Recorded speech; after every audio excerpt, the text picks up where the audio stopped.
দর্শক বন্ধু, আমরা আজকে এসেছি গোপীনাথপুরের ইসমাইল হোসেনের বাড়িতে। কিছুদিন আগে আমি ফেসবুকে একটি পোস্ট করেছিলাম, একটা ভিডিও ডকুমেন্টারি তৈরি করেছিলাম যে ইসমাইল হোসেনের বাড়িতে অগ্নি কাণ্ডে তার সব কিছু পুড়ে চোখের সামনেই শেষ হয়ে গেছে। তো এই পরিবারকে সহযোগিতা করার জন্য আমরা সাংবাদিক মামুন বিশ্বাস ভাই এবং আর.আই. মানিক ওনাদের দুজনকে রিকোয়েস্ট করেছিলাম। তো মামুন ভাই আমাদের সাথে কোঅপারেট করেছেন, রেসপন্স করেছেন এবং তিনি তার ফেসবুক পোস্টের মাধ্যমে এই পরিবারটিকে সহযোগিতার জন্য আপনাদের কাছে সহযোগিতা চেয়েছিলেন এবং বিপুল পরিমাণ সহযোগিতা মানুষ করেছেন। তার ফলে ইসমাইল হোসেনের বাড়িতে আজকে একটি নতুন ঘর উদ্বোধন হতে যাচ্ছে এবং এই তাদের সংসার পরিচালনা করার জন্য ঘরের ভিতরে যা যা প্রয়োজনীয় সব কিছু কিন্তু এই আমাদের মামুন বিশ্বাস ভাই ব্যবস্থা করে দিয়েছেন। তো আসলে দশমিলি করি কাজ, হারি জিতি না হাইলাজ, মানুষ মানুষের জন্য। আমি কিন্তু কিছুই করি নেই।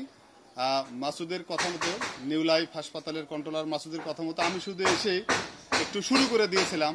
সেই শুরু থেকেই কিন্তু সব কিছু হয়ে গেছে খুব সহজেই।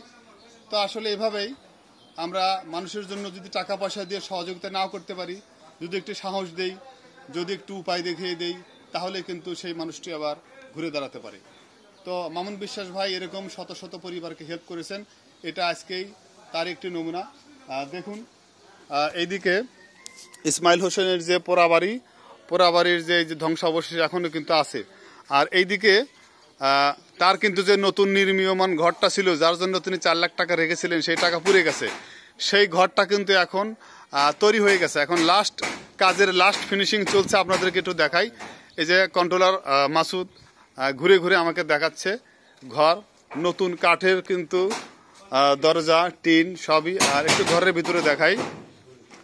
এই ঘরের ভিতরে যে এই যে বিছানাপত্র, চৌকি, খাট, তারপরে এই সংসারের জিনিসপত্র যা কিছু দেখতে পাচ্ছেন সবই আমাদের মামুন বিশ্বাস ভাই সহযোগিতা করেছেন, তার ফলে কিন্তু সম্ভব হয়েছে। আমরা একটু বাইরের দিকে যাই, এই বাইরে থেকে ঘরটা আমরা দেখি। হ্যাঁ, আচ্ছা, সেটা বলবো। রাস্তা থেকে একটু দেখাই ঘরটা কেমন দেখা যাচ্ছে। আমরা প্রথম যখন এসেছিলাম তখন কিন্তু এখানে ঘর ছিল না, আপনারা দেখেছেন ভিডিওতে। সেখানে ঘর ছিল না, শুধু তারা নিচের সিমেন্ট দিয়ে ইট দিয়ে এই 2টা লেয়ার করেছিলেন এবং ঘর তৈরি করার জন্য যে টাকা রেখেছিলেন সেটা তো পুরে নিঃশেষ হয়ে গেছে। তো আজকে কিন্তু মামুন বিশ্বাস ভাইয়ের সহযোগিতার ফলে আর আপনারা হাত বাড়িয়ে দিয়েছেন, সেজন্য ইসমাইল হোসেনের নতুন ঘর এবং তার সবই, তার সংসারের সব কিছু মোটামুটি হয়ে গেছে। তো এভাবেই আপনারা পাশে দাঁড়াবেন, মানুষের বিপদ আপদে এগিয়ে আসবেন, তাহলেই আমাদের একটি সুন্দর সমাজ নির্মিত হবে।